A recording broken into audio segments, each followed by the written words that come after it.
Amis internautes de Enquête 221, merci de nous recevoir chez vous, où que vous soyez, merci beaucoup. On est très heureux de vous retrouver encore une fois, mais avec une toute nouvelle émission intitulée Galle Ndaanaan. Galle Ndaanaan nag émission bu bees sàq la bu ñu leen indi ci kër gi bu leen di permettre aussi ngeen xam seen i ndaanaan lan la ñuy dund ci seen ay kër mais aussi seen ay actualité 7 ans ci ginnaaw wala 8 ans dundoon nañ fi benn émission bu mag bu doon daw ca télévision bu mag boobu di TFM bu tuddoon relève bi di émission boo xamante ne boole woon na ay xale yoo xamante ne dañ doon woy di woy aussi ci anam boo xamante ne moo leen permettre tey aussi ñu doon ay ndaanaan ci dëkk bi il se nomme tout simplement Diaw Diop te moom bokkoon na ci émission boobu noonu dem ba final bégloo sénégalais yi bu baax a baax pourquoi ñu ñëw fi ci biir Galle Ndaanaan mu doon suñ premier numéro ñu dalal ko parce que tout simplement moom liggéey na fexe na aussi ba ci musique bi mu liggéey ci loo xamante ne moo ñu permettre aussi tey ñu ñëw këram boole ko ci ndaanaan yi nga xam ne moom la ñuy seet si dama koy bàyyi mu nuyoo bu ko defee ñu dugg ci waxtaan bi Diaw. salaamaaleykum bon maa ngi lay nuyu di kontaan ci def numéro bi ak yow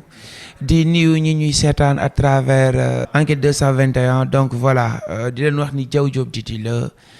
artiste auteur compositeur lead vocal de Sen Melody Band yéen a ngi ci Galle Ndaanaan kon dal leen ci Galle Ndaanaan. merci beaucoup Diaw kontaan naa bu baax a baax ci ñëw sa kër ak dalal bi ñu dalal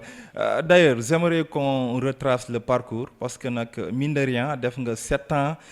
de carrière muy loo xamante ne wax dëgg yàlla ñëpp fekkee nañu bi nga jógee ci compétition boobu ba fii nga toll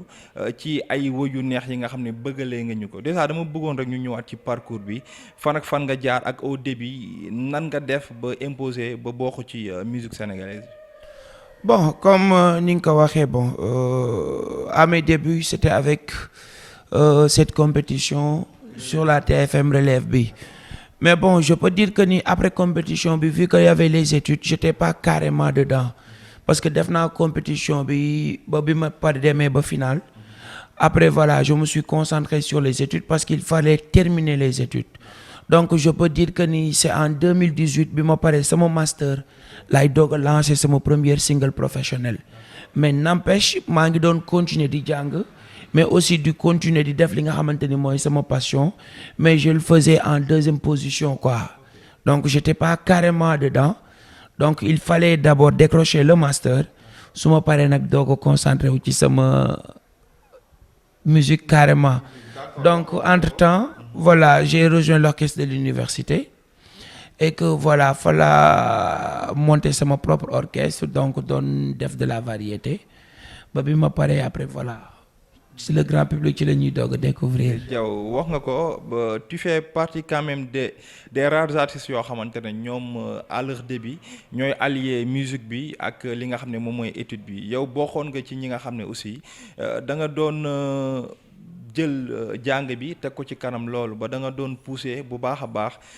artistes yi nga xam ne aussi dañ doon jàng ñu gën a mën a am yaakaar que ni mën nañu allier musique bi ak jàng bi. Au début c'était comment ndax say parents àndoon nañu ci nga allier les deux ak aussi nan nga doon allier aussi les deux ndax yomboon na. Bon c'était pas facile parce que pour man àdduna tey dara yombul mais pour man dafa am génération bu bees boo xamante ni tey moom moo am ci biir musique sénégalaise et je peux même donner l'exemple des enfants de Sen Petit Gallé da ngay gis ni tey nouvelle génération bi ñu ci bari tey dañu jàng ba am yenn niveau yi. Donc c'est très important quand tu fais de la musique donc tey jàng bi daf lay gën a jàppale ci lu bari àdduna nag dara yomb ci c'était pas facile au début mais il faut juste savoir faire chaque chose à son temps et faire la part des choses et loolu la ñu def quoi. D'accord je le disais tout à l'heure à l'entame de mes propos que émission bu mag boobu di relève bi nga xam ne sénégalais fekkoon nañ ko jamonoy relève bi ci TFM loolu ñëpp fekkee woon nañ ci ak parcours bu rafet bi nga xam ne Diaw defoon na ko ci te kenn naatablewul foofu aussi talent bi nga am parce que ku ci dem ba final ci jamono góog nga xam ne da nga doon créer sa wuyu bopp ñëw jàkkaarloog jury bi rayante ba yegg final c'était quand même des moments yoo xamante ne sénégalais yi dundoon nañ ko et que ñëpp aussi nanguloon nañ que ni talent bi mi ngi fi woon alors bi nga ci jógee aussi lan la compétition boobu yokk aussi wala boog lan la jàngal ci sa vie quoi ci musique bi. Bon yokk na ci ñun lu bari parce que man dès le début j'étais dans les clubs d'anglais donc peut-être yaakoon naa am habitude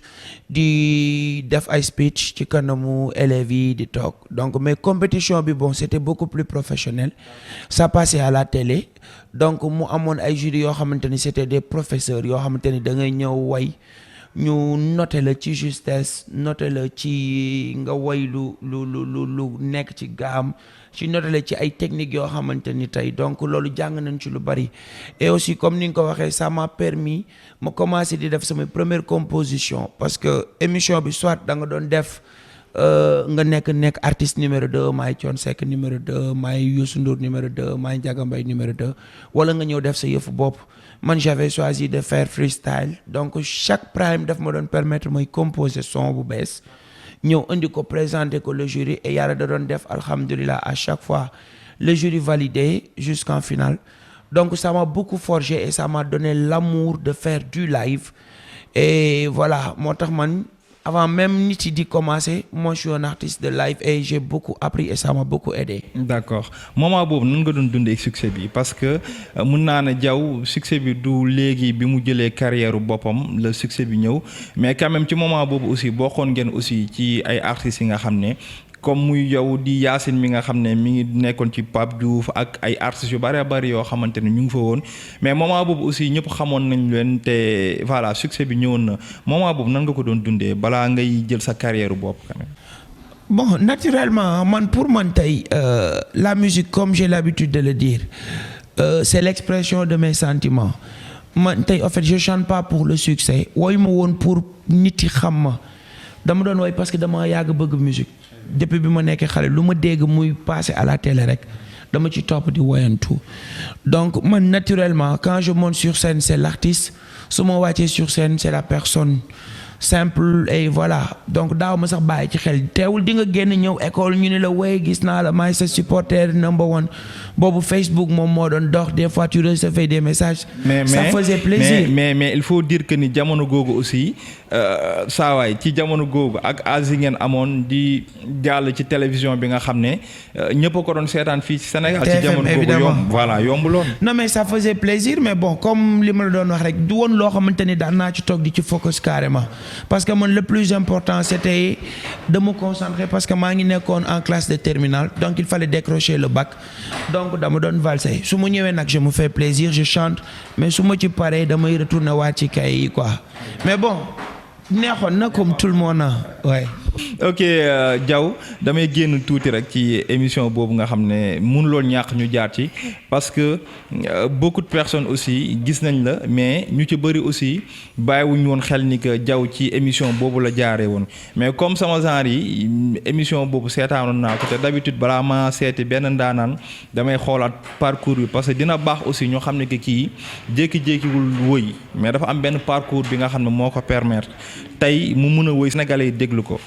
après relève bi nag ñu commencé gis Diaw Diop plutôt mu jël carrière am en main di génnee ay woy yoo xamante ne bu ci génn bu ci nekk day def it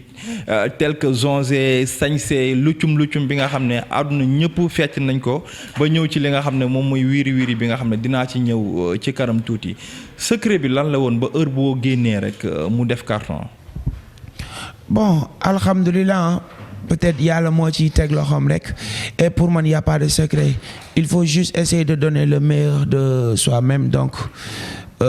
loolu rek la woon man à chaque fois bu may génne dara dama koy jox akam ba mu mat sëkk le reste nag après yàlla moom moo ciy teg loxoom parce que nit di nga sonn ci benn affaire et que le succès du nekk au rendez-vous comme si di nga jël benn affaire nga def ko de manière banale rek teewul nit ñi bëggal ko seen bopp mais ce qui est sûr mooy à chaque produit boo xamante ni dama koy génne dama ciy dem ba mu jeex et je donne le meilleur de moi-même. D'accord alors son yi ma fi tudd benn bu ci nekk it la benn bu ci nekk neex na. Mais souvent li gars yi di wax rek mooy que ni bon du samay wax nag parce que d'habitude su may ñëw damay def ay recherche damay xool également partout ou su ma fa demee rek mën a jël loo xamante ne peut-être dinañu intéressé bu baax a baax ci émission bi mais la plupart des Sénégalais bon tout comme man xam nañ ni que am nga possibilité wu génnee leneen sax lu dul par exemple génnee ay son yoo xamante ne bon ci tendance la wala loo xamante ne mbëggeel la mais souvent dañuy wax ni que lan mooy problème mu Diaw ba moom xanaa moom dafa bëgg mbëggeel kese mooy mbiram wala boog day woy pour xale yi nga xam ne souvent bon lépp tendance ci TikTok wala loo xamante ne dañ koy challenge lan mooy problème bi boog lan moo waral choix boo xamante ne dañuy gis Diaw à chaque fois bu génnee mbëggeel lay woy wala mu génnee loo xamante ne xale dañ koy TikTok du samay wax nag voilà. Bon je pense que tey lépp loo gis étape la rek ah te des fois ñun artistes yi dañuy bëgg xool li nga xamante ni moom la public bi bëgg. ñun ñu ciy dox quoi et que tey dinañ composer ci leneen la preuve en est que ñiy ñëw en live di ma seetaan si xam nañ sama répertoire que c'est un répertoire très varié et damay développer thèmes yu bari mais quant à par contre tey dañu nekk ci ère numérique donc les gens sont scotchés tout le temps H24 ci seen smartphone donc da ngay gis ne dañuy bëgg yenn thèmes yi yenn son yi nga xamante ni ñoom ils se retrouvent parce que dañuy bëgg lu ñuy snapper et que tamit quoi qu'on puisse dire on est là pour eux tey bu ñu defee dara pour ñoom ñu déglu ko la pour ñoom ñu gis ci seen bopp la donc dañuy xool li nga xamante ni tey ay ondes la yoo xam ni c'est sûr que bu ñu ko defee ñoom dinañ ci gis seen bopp et que ñu mettre loolu en avant mais n'empêche am na yeneen son yoo xamante ni ñu ngi koy job di ko teg et incha allah bu ñu présenter projet dinañ ci gis différents styles dinañ ci gis ay thèmes yu bëree bëri. d'accord xam nga Diaw Diop mën na woy loolu on a disconvient même pas loolu kenn dootu ko waxati fii ci Sénégal Diaw Diop voix bi neex na loolu kenn dootu ko laam-laamee Diaw Diop que ni bon. lu mu wéy mu doon it loolu kenn dootu ko waxati loolu suñu borom moom moo ko def et que bon ñëpp accepté nañ ko mais est-ce que nekkul aussi le fait que album bi génnagut ñu découvrir yeneen son moom moo waral que ni gars yi souvent li ñuy gis mooy que ni loolu kese nga parce que tout le monde n'a pas la possibilité de venir ci say soirées pour mun a xam sa répertoire yeneen son yoo xam ne moo ci ne. waaw mais xam nga tey lépp loo gis processus la laaj donc pour le moment dañ nekk en phase di génne ay single donc comme j'ai dit on essaie juste de viser exactement li nga xamante ni mooy li neex public bi léegi n'empêche suñ leen di présenter projet du nekk loo xamante ni dañuy ñëw rek nekk ci même cadence bi dinañ découvrir leneen ak leneen donc incha allah nañu góolu léegi dinañ gis leneen lu dul loolu. voilà Wiri Wiri mu doon son boo xamante ne actuellement mi ngi cartonné bu baax a baax li tax ñu ñëwaat ci son bi génn na ay 2 mois ci ginnaaw lan li tax aussi ñu ñëwaat ci c'est parce que son bi dafa nekkaat di jël yoonam bu baax a baax Emprise di série bu mag bi nga xam ne waa Marodi ñu ngi ko amal actuellement mi ngi daw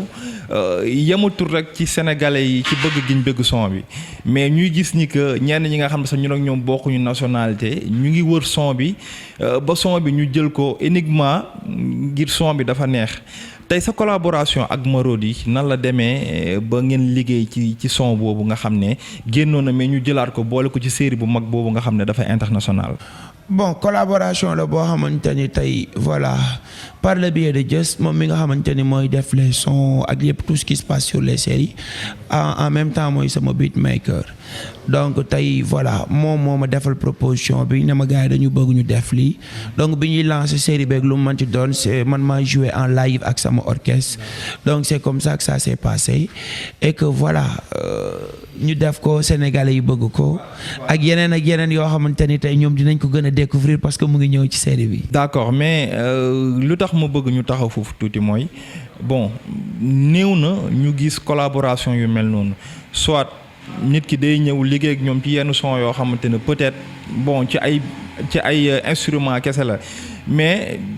li ñu gis ak Diaw Diop mooy que ni sa son day daw en boucle ci biir li nga xam ne moom mooy série bi ñu dem ba ay ñeneen ñi nga xam ne bokkuñu ak ñoom nationalité bëgg son bi ba sax dañuy dem aussi ci son bi encore je sais pas ndax gis nga commentaire yi ou pas ne ñoom dañu ñëw ci son bi grâce à Emprise tey nan ngay yëgaatee mbégte boobu nga xam ne même bu dul fii ci Sénégal son bi nga xam ne clip bi bon génn na 2 jours ci ginnaaw sénégalais yi wala boog jéggi frontière bi bëgg son bi ndax loolee nga xam ne jàll na ci série bi qu'est-ce que ça te fait. ça fait plaisir hein, parce que tey comme ni ma la ko waxee en tant qu'artiste tey ñun ñëpp on a besoin d'exporter notre musique donc tey si tey grâce à Marodi grâce seen plateforme bi nga xamante ni tey comme j'ai l'habitude de le dire il faut essayer d'exporter la culture sénégalaise donc ñoom tey ñu ngi bay seen benn waar boo xamante ni yamatuñu carrément pour le public sénégalais mais ñu ngi élargir pour le public africain donc da ngay gis ni seeni série ça passe en boucle ci yeneen télé yi ci yeneen chaînes yi ñuy def traduction pour permettre aux autres de comprendre et de par exemple et de se retrouver dans la culture sénégalaise donc tey voilà soo amee retour boobu noonu ci son bi doo am lu dul kontaan ci et voilà gën a def le tout pour que tamit ñoom ñu gën a mën a gis seen bopp dans ce que nous faisons et c'est très important parce que tey loolu la culture sénégalaise soxla. ok alors mën nañu xaaraat Diaw ci bon leneen ci biir Marodi ci série boobu. non incha allah wala boog ñu xaar la nga joué sax ci biir série bi. incha allah di ngeen gis yeneen surprise yoo xamante ni mu ngi ñëw incha allah. voilà pour finir ci côté boobu dégg naa Pape Demba bi nekk ci série bi da ngeen bokk wala may dégg gars yi naan da ngeen niroo que da ngeen bokk wala loolu faa ma leeral ko nag loolu faa ma la am na fu ma ko gis ci commentaire yi gars yi naan frère am la est-ce que dooñu ci leeral tuuti. non peut-être dañu niroo parce que yàlla moom mooy def loolu mais Pape Demba moo ma gën a boo mais nag maa ko dàq sañse moo ma gën a boo mais man maa ko dàq sañse maa ko gën a jantal bon Pape Demba bon miinante wul noonu bu baax sax mais bon xam naa ko à travers koo xamante ni sama nit la Rem Lay muy une personne close to me donc voilà c'est un frère quoi c'est un frère mais bon c'est le Sénégal daal. sotti ceeg def ci la. très bien am na solo bu baax a baax moom lañ dalal il s'appelle tout simplement Diaw Diop nga xam ne kenn dootu ko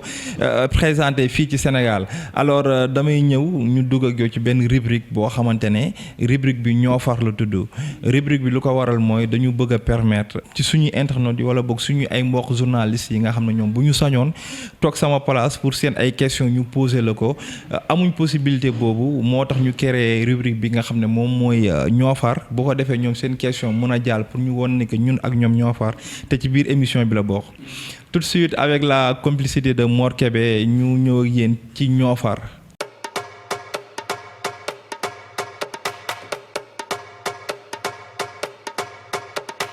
Salut Moussa maa ngi lay nuyu di nuyu également sa invité bi voilà en tant que fan man j'ai deux questions à lui poser sama première question mooy Diaw ca benn interview ñu ngi lay dégg ngay wax li sa rêve mooy nga def featuring ak Youssou Ndour featuring boobu ba tey gars yi gisaguñ ko lu waral loolu Youssou Ndour moo la ko accordé wul wala yow yaa demul ci moom wax ko wala yow yaa parewul personnellement. deuxième question bi mooy Diaw ñëpp xam nañ dafa stylé dafa am goût ci habillement mais Diaw lu muy réservé wu ci coin mu ëpp que lu muy génn parfois sax ñu bari dañ koy fàtte man ma bëggoon xam lan moo tax Diaw di réservé wu du génn comme yeneen artistes yi.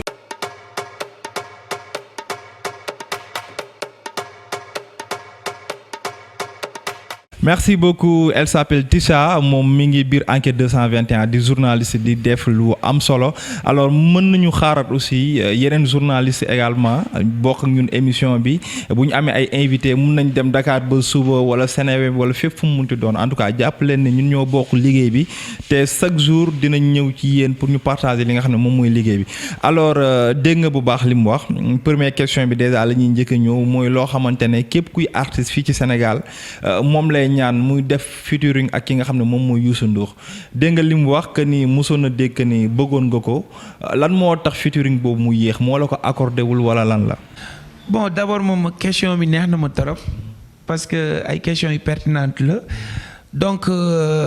featuring boobu xam nga tey àdduna bi dafa am benn affaire boo xamante ni dafa ñëwoon rek yegg si fii. donc secoué àdduna bi gësam ko le monde était au ralenti donc voilà mu chamboulé projet yu bari donc ba tey biñ ko waxee ba tey jóguñu ci tey suñu rêve bokk na ci loolu parce que depuis tout petit sa musique nous a toujours bercé donc à chaque fois dama doon wax ni man bëgg naa ci sama carrière ma def featuring ak moom bañ na ko ba damay sax composer ay sons yoo xam ni damay bind ay partie texte pour moom pour dire que ni bu ñuy def featuring lii laay way après moom lii laa koy jox pour mu way ko donc mais bi corona bi amee dafa chambouler yenn projet yu bari tax ñu toog def stand-by mais ba tey projet boobu mu ngi nekk d'actualité incha allah bëgg nañ si les activités reprennent ñu def les démarches nécessaires pour dem wax ko suñu bëgg-bëgg et voilà suñu ko accordé mu nekk chance pour nous bu weesoo loolu tamit amul problème on va continuer voilà xam ni daal ñi ni loolu nekk ci suñu rêve la quoi et on va pas baisser les bras tant que incha allah yàlla mu ngi ko fi bàyyi gëm nañu bis dina ñëw ñu def ak moom loolu. d'accord c'est possible parce que yow également daanaan nga te Youssou également moom daanaan li lay wër aussi te loolu nit ñi xam nañ ci dara donc featuring boobu yàlla na am incha allah te sénégalais xam naa dinañ ko xaar te dinañ ko accueillir. bu baax a baax si parce que dafa def un jour benn geste bu ma marqué dafa am benn événement bu ma doon animé Alchimia donc ce jour-là il y avait pratiquement beaucoup d'invités de marque donc moom mu ngi fa woon mais à chaque fois bu ñu joué benn morceau ba daaneel moom mooy njëkk a tàccu donc bu tàccoo ba pare bi ñu defee pause avant de reprendre maa ngi wax ci micro bi di remercier présence am mais dañu wàcc ma teg ni foog ma jéem a xool gis ko fi may teg sama téléphone bay tourner moom moo déplacé wu ñëw fekk suñu fi ñu toog bi mu ñëwee nuyu ma waxtaan ak ñun daal j'ai beaucoup de respect pour vous kontaan ba pare mais après question bi mu ñu doon laaj mooy ñun fan la ñu nekk et ça fait combien de temps ñu jouer ensemble parce que tellement que peut-être li ñu doon jouer ak discipline bi ak les styles yi ñu doon jouer daf ko marqué woon donc il nous avait donné rendez-vous mettre ñu en rapport ak ki nga xamante ni moom la àndaloon mais après bon par la suite on a essayé de contacter 2 fois.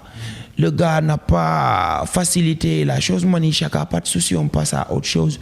mais n'empêche inchallah gëm naa ni bis dina ñëw ñu am possibilité voilà toog échanger def et ça me fera plaisir inchallah. yàlla baax na ñu attaquer directement deuxième question bi à savoir lan mooy tax aussi ñu gis Diaw moom mu réservé wu trop. te gis nañ ni que ku mën sañse la ku mën a woy la ku am style la kuy woy ay son la yoo xamante ne wax dëgg yàlla style yi souvent il n'est pour rien ñu koy woowee le caméléon je sais pas ndax voilà dama koy dégg aussi donc il n'est pour rien ñu lay woowee loolu cela veut dire que am nga ay potentialité yu bari ci musique bi lan moo waral aussi ñu gis aussi nga toog sa rukk rek bañ a génn c'est quoi pourquoi ce soir. non pour man tey question de choix la parce que tey ñëpp mënuñu bokk yam et ku ci nekk tey éducation de base dafay refléter wu ba ci nit ki ci li muy def tey ni nga jàngee musique ak yow tey vision bi nga am ci musique bokkul ak ñëpp ni ñu amee benn vision bi ci musique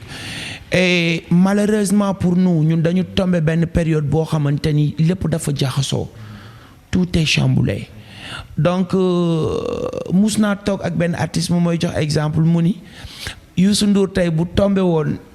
ak jamono bi ñu toon amaana boo moytul du doon Youssou Ndour mi bu doon ndax la musique di laaj bu boobaa moom tey fa muy teg musique bu doodu fa nekk et la preuve en est que tey musicien pour man un artiste boo demee ba naan la yow artiste nga da nga war a nekk benn perle rare mais léegi dañuy gis ni boule bi dafa tourner yaay génne son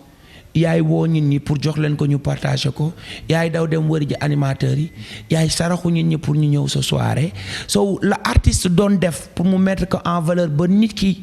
mën a daal di ñëw am benn gëm-gëm ci moom ba bu ko gisee mu jaral ko mu dagg ticket déplacé wu léegi loolu kumpa googu amatul léegi c'est un truc de lobby c'est pas un truc de bosser au lieu que artiste bi di dem di liggéey pour faire des recherches faire une musique boo xamante ni dina jariñ faire une musique boo xamante ni dina ko mën a yóbbu pour que mu dund ci aaram et que mën a génn au-delà de nos frontières léegi non tu préfères aller chercher des liens créer des contacts créer ay clans di dem di tëgg mu nekk l'autre truc loo xamante ni dafa chamboulé donc tamit boo tombee ci jamono jooju ñëpp mënuñu def la même chose tu vois parce que ku ci nekk ak ni nga jàngee musique tey am na ku jàngee musique koo xam ne ci simb la ko jàngee ki jàngee ko ci mbapat ki jàngee ko ci ay ngénte formation bi mënul bokk ak la personne bi nga xamante ni tey dafa jàng musique de manière académique boo xamante ni tey dafa am nu mu jàngee musique mënuñu bokk même way est-ce que comprendre donc tey man peut-être ak ni ma jàngee musique j'essaye de m'adapter parce que nit ku nekk da ngay dund sa époque pour malheureusement pour nous lii la ñu fekkee on essaye de s'adapter mais aussi je peux pas faire comme tout le monde et mënuma leen copier carrément mënuma def lu dul man li ma mën muy lan jàngi laa xamoon wàcci dem defi des recherches caler sama orchestre dem répéter ji dem jouer ji pour un public sénégalais un public non sénégalais pare wàcc ñu fay ma sama cachet ma dem ma ñibbi gérer samay musique samay musicien loolu laa xamoon léegi nag bon c'est un truc de buuxante un truc de nawetaan de koñ yaa dëkk fii affaire de lii ak lii donc voilà j'essaye de me retrouver au juste milieu maa ngi jéem mais je peux pas faire comme tout le monde quoi donc maa ngi jéem a tracer sama own way di ci dem ndànk-ndànk. yàlla baax na en tout cas kontaan nañu bu baax a baax ci Tisha merci beaucoup et puis nañu ñeneen xaar yeneen site internet aussi ñu ànd ak moom ci liggéey bi parce que Sénégal la te ñun ñoo ko bokk incha allah merci beaucoup Mor ci rubrique boobu noonu ñoo far alors Diaw ma ñëw ak yow tuuti ci benn affaire mooy que ni bi ma ñëwee fii nii ci locaux yi dafa mel ni dama gis benn Diaw boo xamante ne dafa bëgg a entreprendre. dafa bëgg a jëlaat mbir mi lu ko métti woon lépp ci musique bi mu teewaat ko parce que ci sa studio laa la fekk sa studio bopp alors est-ce que Diaw dafa pare pour lépp loo xam te musique am la mu koy defar boppam wala sax mu dem ba dugg ci production. Bon effectivement moi j'ai toujours fait de l'autoproduction man kenn musuma produire maay produire sama musique. Alhamdulillah maay composer samay musique maay structurer sama musique man maay bind samay texte donc voilà j'essaye de faire mon petit bonhomme de chemin et aussi de par les études man musuma def stage donc musuma bëgg pour dem liggéeyal nit donc j'ai toujours essayé d'être sama propre patron donc voilà la ma gëmoon mooy apprendre pour entreprendre donc au-delà même de la musique je suis un entrepreneur maa ngi def sama yeneen business yoo xamante ni c'est au-delà de la musique et aussi li nga xamante ni mooy sama passion aussi et vu que tey y a plus de maison de production y a plus de label comme carrément tey li artistes yi di soxla parce que y a plus de marché donc voilà j'ai décidé de faire de l'autoproduction te pour mu gën a yomb il faut que tey nga am sa propre studio et tout ça donc ci laa monté sama propre studio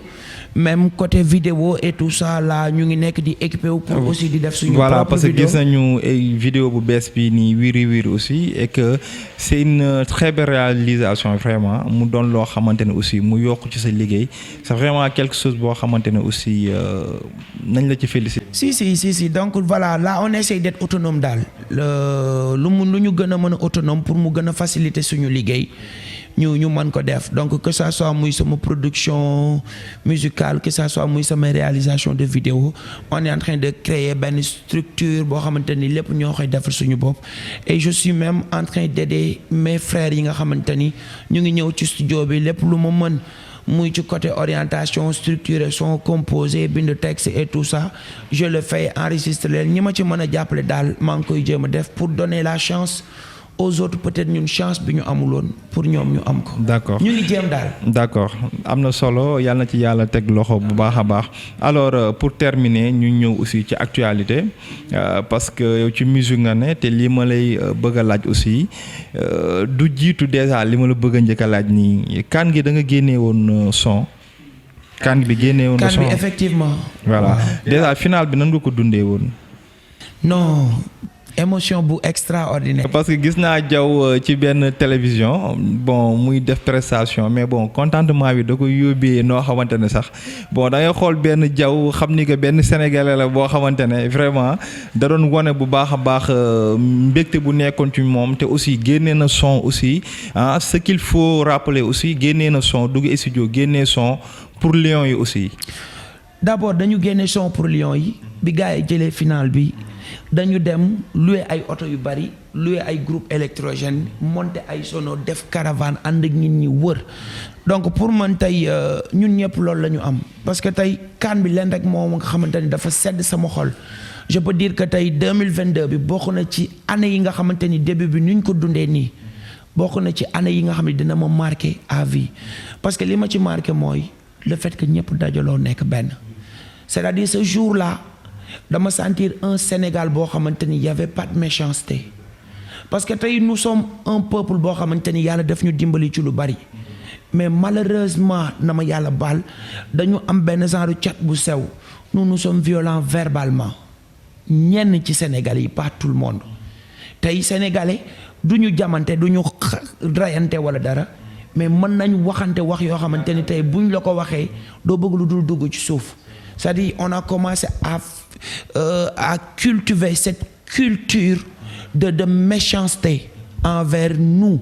tey sénégalais balaa moo gën a mën a partager dara mooy mu nekk luy yàq moroomam wala lu négatif te dañu commencé di ko bayal ci ñun ba des fois yow quand tu te poses ça fait mal. surtout ce message parce que gis naa nga wax message bi ak doole message boo xam ne wax dëgg yàlla sénégalais yi waroon nañoo bàyyi xel bu baax a baax ci message boobu ndax xol yu booloo man pour man mooy maye ndam yu mel noonu. damaa génn ci kër gi daw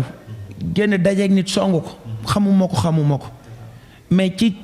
temps boobu ñu nekkoon ñoo bokk li ñuy yëkk ci temps boobu ñu nekkoon j'ai donné un exemple à la télé j'ai dit que ni même ñi fi nekk ci télé yi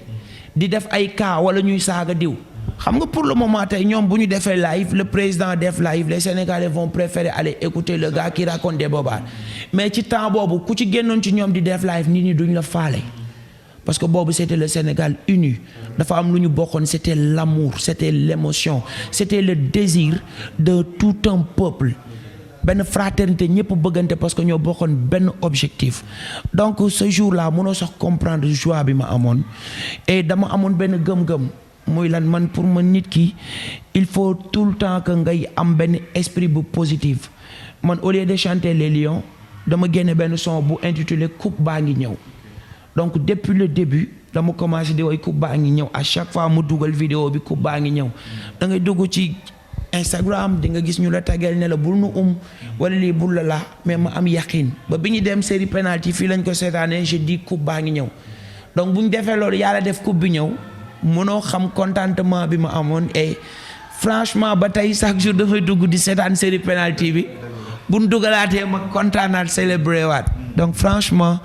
c'était des moments yoo xamante ni duñ ko mus a fàtte. d'accord le message est fort te xam naa ne gars yi nañ ci bàyyi xel bu baax a baax damay des ci côté boobu ba tey parce que ci seen milieu bi vraiment dafa xaw a doy waar mais étant artiste aussi il faut que ma laaj la ci muy sa jigéen Queen Biz bi nga xam ne wax dëgg yàlla fan yi ñu ngi dégg benn couac bi nga xam ne bon am na ci diggante moom ak frère am Wally Seck parce que peut-être li mu doon kaas mooy que ni moom elle a été là du début jusqu'à la fin de la Coupe d'Afrique des Nations et bi mbiri jotee di ko feete moom dafa gis ni que affaire hypocrisie la ñu def bon jël ku ci mel ne Wally Seck wala Youssou Ndour fay leen pour ñu yéeg ci scène bi bégal sénégalais mais ci moment boobu noonu man li ma la bëgg a laaj rek est-ce que Queen juumut ci message am parce que nit ki mën nga exprimer wu li la métti te doo citer kenn doo personnaliser kenn est-ce que juumul ci côté boobu. bon par rapport à cette question xam nga tey peut-être moom mooy gën a apte pour répondre à cette question parce que xawma lan mooy intention xawma lan mooy cause bi xawma la façon ni mu exprimer woo lan moo ko animé donc je pense que moom mooy gën a mën a nekk en position pour mën a répondre à cette question. D'accord et si c'était toi est-ce que bu doon yow la boo amoon le métier aussi noonu ngay exprimer. non xam nga tey nit la rek te nit mooy juum l'erreur est humaine nit mooy juum tey never say never mënuma wax ni non lii bu doon man nii laay def léegi lii parce qu'on sait jamais nit di nga programmer ni nii laay def et que nga ñëw ba jour ji wala moment opportun bi yegg si nga réagir neneen parce que dama ko jël ci benn exemple dama fi musa seetaan benn interview bu Wally defoon bi ko gars yi attaqué lii ak laa mu ni ñi may wax góor jigéen nan ma jox laaj seeni rakk bi ma toogee ci saa si dama toog ma ni non peut-être warul woon waxee nii il s'est laissé faire warul woon bàyyi nit ñi atteindre ko donc parce que quand tu dis que ni nan ma laaj seen rakk peut-être da nga gis ne ay émotion am la bàyyi mu naviguer ma ni non bu doon man ci sa fi ma toog dama ni bu doon man du ma def loolu. D'accord mais un jour kon si c'était toi. non mais un jour non voilà. Pour dire que ni tey mënuma la wax ne la bu doon man ni la parce que un jour je suis allé à la Sen TV ma def une émission à la télé donc bi may def émission bi ma pare l'émission était en direct. bi ma ñibbisee ma ñëw toog juste au studio ma toog dugaat di xool émission bi et dama gis yenn commentaires yoo xamante ni nga gis ay nit di dugg di la saaga di la taxé ci ay tour naan la kii dafa nangam yow booy lii nga yow booy lii nga yow booy lii nga en un moment sama xol laaj dem naa ba jékki-jékki ma dugg ci commentaire bi ma commenté et là j'ai réagi bêtement je dirais quand je dis bêtement mooy saaga na ma am ay nit yu ma saaga ma dem ba mujj bi sama xol laaj quand bi may tontu tayu ma ko ma tontu man tamit après bi ma pare ma ne non mënoon naa ko bañ a def et là je me suis rappelé peut-être ni man tey fi ma lii tollu tey ba mu réagir nii amaana foofu la tolloon nit ki ba mu réagir nii mais c'est pas des choses yoo xamante ni tey à chaque fois boo xasee ba nekk tey une personne boo xamante ni ñu bari dañ lay déglu donc il faut que nga gën a bàyyi xel xam ni moomoo sa bopp et d'essayer de tout faire pour contrôler say émotions quoi. Très bien loolu rek laa bëggoon parce que bu dul dara milieu bi ñoom ñoo ko bokk muy yow di Queen Biz di Wally Seck voilà yéen ñëpp yéen a bokk milieu bi li tax ma dugg ak yow ci côté boobu parce que xam naa ni que ñoom ñaar ñëpp am nga ay relation yu bien ak ñoom boo xamante ne mun na la permettre aussi nga wax ci côté boobu noonu pour rek muy loo xamante ne jàmm lay indiwaat parce que coupe bi nga ko bokkee bi nga ko amee wax nga ko léegi ñun ñëpp ñoo ko jubilé kon bu ñu toll ba fii ñu di ko yàq donc yàlla na seytaane génn ci loolu lépp aussi ba jàmm ñëwaat incha allah Diaw ça a été un plaisir ñëw seet si la vraiment kontaan waxtaan bi neexoon na trop ba bëgguma mu jeex lan mooy say dernier mot ñu tàggatoo ak Sénégalais yi incha allah. D'abord di ñaanal Sénégalais yëpp suñu xel di dem souvent ci ñi nga xamante ni dañ fi bàyyeekoo suñu borom yërëm leen xaaral leen àjjana ñi nga xamante ni tey caabi da leen féete ginnaaw surtout ñi nga xamante ni ay innocent lañ suñu borom fexe ba delloowaat leen seeni kër ñi juum tey ba dugg fa suñu borom daal di leen di gindi ba buñ jógee dootuñu ci delluwaat et que ñi tëdd ci lalu hôpitaux yi suñu borom fëgg seen bopp donc c'est très important pour ñu leen di fàttaliku beneen message bi mooy message de paix et de solidarité parce que danaan two head is better than one lu kenn mën ñaar ñoo ko daax tey ñun je pense que bu ñu bëggantee rek y a beaucoup de choses yoo xamante ni dinañ ko mën a def à ce qui me concerne muy man di samay morom ñi nga xam dañ nekk ci milieu artistique bi je dirais beaucoup plus de recherche et beaucoup plus de vision boo xamante ni day gën a yaatu ñu bañ a juste yamale musique bi ci maa feesal salle bi maa feesal fii non et qu'on essaye de professionnaliser la musique de telle sorte que ñun ñëpp dinañ dund ci suñu culture plutôt que ñu bëgg a yamale musique bi ci maa tëgg fii invité naa ñi way naa diw may na ma lii ak lii dañuy sonn rek te duñ ci am xaalis. acca Diaw maa ngi doon bëgg a fàtte sax benn question parce que Diaw non man dañuy terminer parce que man dama gis ni que comme di Sénégalais yëpp wax Diaw ku yaru la mais ci côté musique dafa xaw a doy waar parce que da ngay dégg Diaw di woy naan aj ma ca kaw bon ay roganteeg tël-tëli bon Diaw loolu pour lan la aussi est-ce que tamit nekkoo di xaw a tuur lëndëm gaay yi xam nga Diaw indi kanamu innocent bi te bi woy bi di ci def yi fi bandi yoo xamante ne bon kàddu yi day sexy ngeen baal ma te sénégalais dinañ ma ko nangul parce que son wiiri bi aussi bon dafa am doole et puis dafa sexy quoi est-ce que mën nga mu ñëwal ci partie boobu rek nga woyal ko sénégalais yi xam naa nag du ñàkk aussi nga woyal leen parce que côté boobu la ñuy tàggoo ci partie boobu rek nga woyal leen ko. ba def sa benn œuvre artistique nit ki bu ko déggee war na mën ne serait-ce que mu jël même bu dee benn seconde sax mu tikke ko mu laaj kii lan la bëgg a wax fii. lu mu bëgg wax fii ci côté bind wala dara parce que c'est très important tey y a 1000 façons de dire à la personne que je t'aime donc loolu la rek tey artiste bi war nga boo defee le langage artistique ñu ni ça c'est le langage artistique soo defee le langage ordinaire le langage de tous les jours ñu xam ni non da ngay toog di wax c'est juste ça moi j'adore ci sama musique may bind benn écriture boo xam parce que tey c'est très important développer benn thème nga jël benn sujet dem du général vers le particulier amener le sujet poser le sujet def problématique daal di annoncer comme ni ngay defee sa rédaction li nga jàng à l'école moi c'est ce que j'essaye de reproduire sur ma musique donc loolu la rek donc damay jouer te boo gisee li tax nit yi di ko approprier parce que c'est le langage bi nga xamante ni ñoom moom la ñuy bëgg parfois di ko fooye ma jël ko dajale ko def ko sous forme artistique ñoom ñu ci gis seen bopp mais du mus a déborder c'est-à-dire à chaque fois que je fais non mais li ma wax ayul maa lay tël di tël mais doon sa saytaane di la mais partie boobu aussi aj ba ca kaw wàcce la ci suuf rogganti tëppal ne la noppil c'est une façon que par exemple nit ki di répondre partenaire am pour lui dire parce que le titre de la chanson c'est Wiri Wiri jaari ndaar yi malgré nos différences malgré que ni ñu ngi xuloo ñu ngi def lu nekk boo demee tamit da ngay ñëwaat parce que yow ce qu'il te faut ci man la nekk donc moom la koy wan naan ko nag maa lay tël di la tël c'est-à-dire man maa lay en fait li la neex maa la koy def est-ce que comprendre c'est juste ça. voilà mais du ñàkk nga woyal ñu ko nag jaw. yow wiri wiri jaari ndaari yaa ngi dem te yaa ngi dellu si baby ma di la ayo nene ndax di la nene tuuti doorante dàkkante mel ni xale yaay sama tom de maay sa jéeri ndax yow maa lay tël di tël eyo doon sa seytaane di la jommal yenn saay ma aj ba ca kaw wàcc la ci suuf xam nga yoroo ganti tëppal ne la nopp. C'était Diaw Diop wiri wiri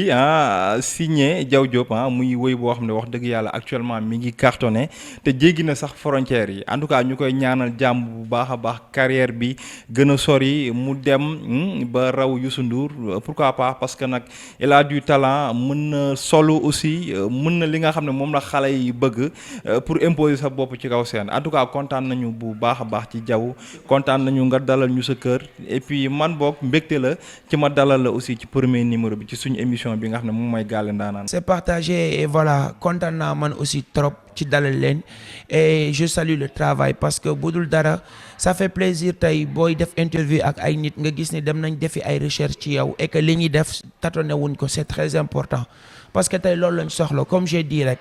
ku ci nekk mën a def li nga war a def kenn bañu ko mais plus de recherche pour que ñëpp gagné ci. donc merci pour ça et j'en profite aussi tey da ngeen fi fekk sama benn ndaanaan ñu naan ko Raas donc voilà moom mooy def décor yi macha allah